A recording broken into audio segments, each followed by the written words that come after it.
ആ അമ്മേ, join letter വന്നിട്ടുണ്ട് എനിക്ക്. അടുത്ത മാസം ജോയിൻ ചെയ്യണമെന്നാണ് പറയുന്നത്. ജോലിക്ക് പോകുന്നത് ഇവിടെ നടക്കത്തില്ല. നീ ഇങ്ങനെ ജോലി എന്ന് പറഞ്ഞ് ഇറങ്ങിയാണെന്നാൽ പിന്നെ ഇവിടുത്തെ കാര്യങ്ങളൊക്കെ പിന്നെ ആര് നോക്കും? ഞാൻ സമ്മതിക്കില്ല. അയ്യോ അമ്മേ, ഞാൻ അമ്മയുടെ പെർമിഷൻ ചോദിക്കാൻ വേണ്ടി വന്നതല്ല പൊക്കോട്ടെ എന്ന്.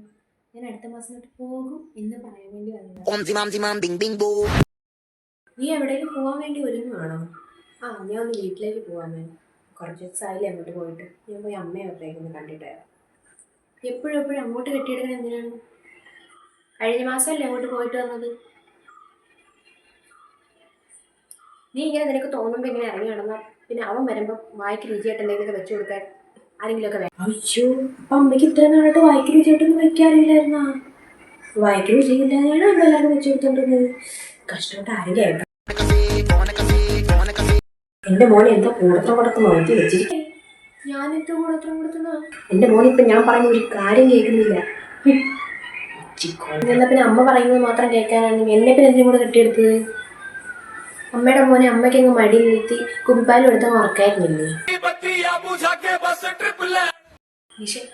അങ്ങോട്ടേക്കല്ലേ അമ്മാവനെ കൊണ്ട് ഇരിക്കുന്നവിടെ പെട്ടെന്ന്.